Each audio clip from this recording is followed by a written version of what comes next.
حدیث پاک میں آتا ہے اللہ کا ایسے ذکر کرو کہ لوگ تمہیں دیوانہ کہنے لگیں. ہاں یہ ذکر کے بارے میں نبی پاک کا فرمان ہے اور بزرگوں نے ایسا کیا.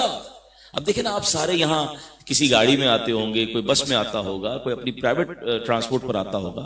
آنے اور جانے میں تو آپ کے پاس ٹائم ہی ٹائم ہے نا. اب اس وقت کو اگر آپ درود ٹائم بنا لیں, اپنے ٹریول ٹائم کو ذکر ٹائم بنا لیں, تو نہ جانے آپ کتنے درود پاک پڑھ لیں گے, کتنی بار اللہ کا نام لے لیں گے.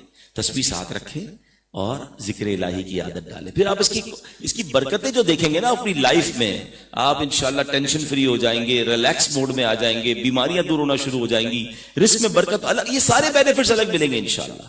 اللہ مجھے بھی نصیب فرمائے, آپ کو بھی نصیب فرمائے. مجھے اپنے پیر و مرشد کا ایک شعر یاد آ رہا ہے, کیا پیاری التجا کی ہے. وہ کہتے ہیں ذکر و درود ہر گھڑی ورد زباں رہے, ذکر و درود ہر گھڑی ورد زباں رہے, میری فضول گوئی کی عادت نکال دو.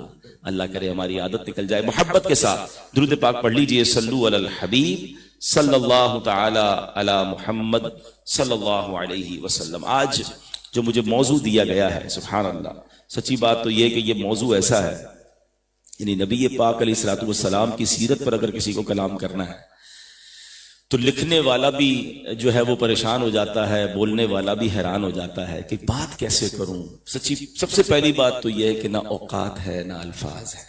سرکار دو عالم علیہ الصلوۃ والسلام کے بارے میں ہم کیسے بات کریں. اللہ نے وہ مرتبہ دیا, وہ مقام دیا, بڑوں نے کوشش کی.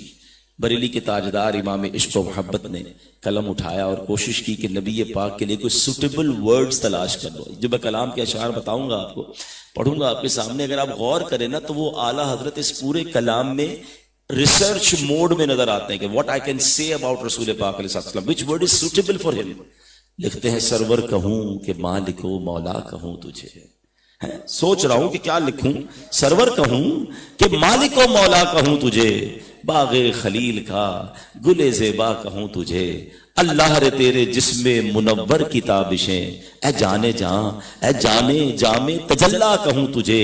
آقا تیرے تو وصف عیب تناہی سے ہیں بری, حیران ہوں میرے شاہ میں کیا کیا کہوں تجھے. پھر لکھتے لکھتے اپنے آپ سے ہی بات کرتے ہیں کہ کہہ دے گی سب کچھ ان کے ثناخواں کی خاموشی, چپ ہو رہا ہوں کہہ کے میں کیا کیا کہوں تجھے.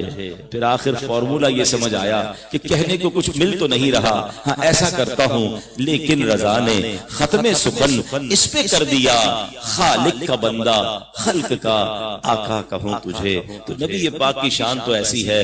شاعر مشرق نے بھی قلم اٹھایا, لکھتے لوح بھی تو قلم بھی تو, تیرا وجود الکتاب, گنبدے آبگین رنگ تیرے محیط میں حباب, عالم آب و خاک میں تیرے ظہور سے فروغ, عالم آب و خاک میں تیرے ظہور سے فروغ, ذرہ ریگ کو دیا تو نے طلوع آفتاب. اگر اس مصرے پر بات کر لی جائے کہ ذرہ ریگ کو دیا تو نے طلوع آفتاب, وہ مدینہ جو پہلے یثرب تھا, وہ مدینہ جہاں پہلے بیماریاں تھیں, جس کی آب و ہوا لوگوں کو تکلیف پہنچاتی تھی, مگر جب نبی پاک کے قدم لگے, میرے آقا علیہ السلام ہجرت کر کے مدینے پہنچے, تو شاعر لکھتے ہیں نا, جب سے قدم لگے ہیں رسالت مآب کے, جب سے قدم لگے ہیں رسالت مآب کے, جنت بنا ہوا ہے مدینہ حضور کا, ذرہ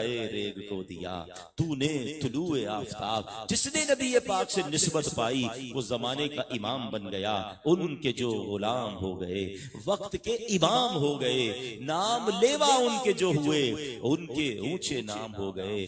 ذرہ ریگ کو دیا تو نے طلوع آفتاب, شوکت سنجر و سلیم تیرے جلال کی نمود, فکر جنید و بایزید تیرا جمال بے نقاب. شوق تیرا اگر نہ ہو میری نماز کا امام, میرا قیام بھی حجاب میرا سجود بھی حجاب, تیری نگاہ ناز سے دونوں مراد پا گئے, عقل غیاب و جستجو عشق حضور و اضطراب. کیا خوبصورت بات شاعر مشرق نے لکھ دی اور ہم سب کے لیے پیغام دے دیا کہ فرماتے ہیں کہ محمد سے وفا تو نے تو ہم تیرے ہیں, یہ جہاں چیز ہے کیا لوح و قلم تیرے ہے. سیرت مصطفیٰ پر ہم کیسے بات کریں. اعلیٰ حضرت لکھتے ہیں اے رضا خود صاحب قرآن ہے مداح ہے حضور.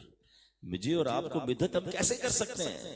اے رضا خود صاحب قرآن ہے مداح ہے حضور، تو مجھ سے کب ممکن ہے پھر مدحت رسول اللہ کی؟